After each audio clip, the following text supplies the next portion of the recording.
Okay, let's assume for a moment that it's the early 2000s. You're in the writer's room for a new anime, and somehow you guys end up with a samurai anime set in the 1800s in an alternate crime-infested Japan, where a crackhead adrenaline junkie outlaw and a straight-laced adrenaline junkie samurai escort a young woman across the country to find her father, a samurai who smells inexplicably of sunflowers. And somehow all this madness is soundtracked to the most soulful, jazz-infused, lo-fi hip-hop beats you've ever heard. On the one hand, I'm sure you'd sit there wondering, wait, how the hell did we get here? On the other hand, you'd think we've made a masterpiece. What's up, anime fans and manga readers? Samurai Champloo has long been beloved and discussed in the anime community since it first aired in 2004 for its heavy influence on the lo-fi space, as well as strengthening the association that a lot of audience in the West have with anime and hip-hop. It is perhaps not as well-known or influential as its spiritual predecessor from the same creator, Cowboy Bebop, but it's a show that deserves just as much praise and recognition as any other. Here's why you should probably watch Samurai Champloo.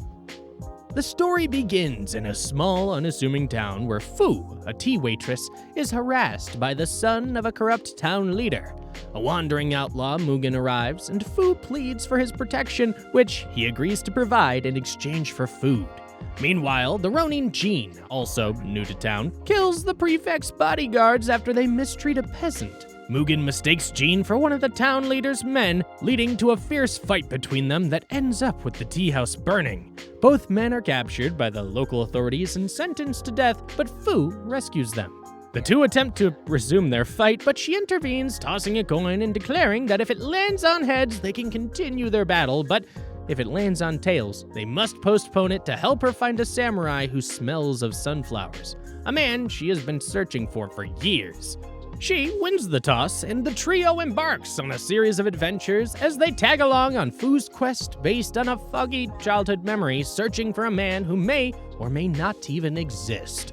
It's an intriguing setup that pushes you headfirst into the unique vision of the Edo period that the series creator Shinichi Watanabe and his team cooked up, one that allows for the exploration of the three primary characters and their relationships with each other and others they meet along the way without the burdens and restrictions of a complex, overarching narrative.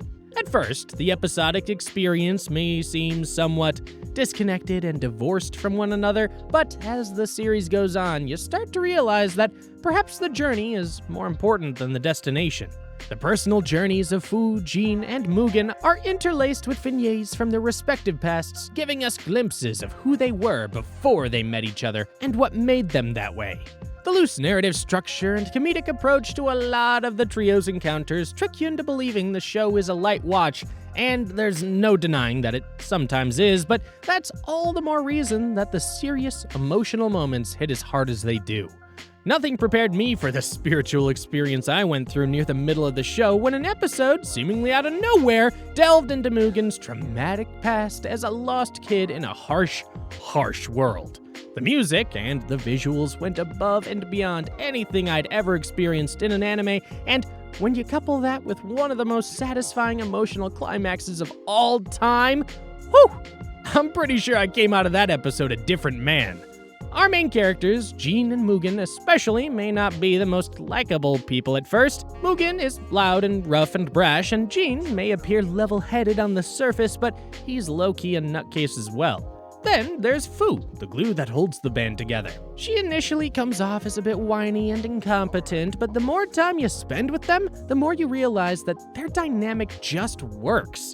The characters they meet along their journey range from curiously fascinating to heartbreakingly tragic to irredeemably evil. There's tons of crispy animated action in just about every episode for those who just want to see some badass samurai throw serious hands, and I don't even need to talk about the music because a lot has been said about it already.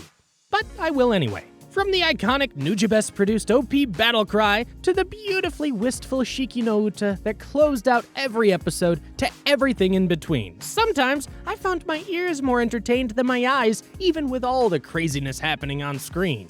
Great characters, music, animation, that's all well and good, but the number one reason why we recommend Samurai Champloo today is the vibes. No, I didn't get that quite right. The vibes! That's right. Samurai Champloo is probably the vibiest anime of all time. Full stop! What exactly do we mean by vibes here?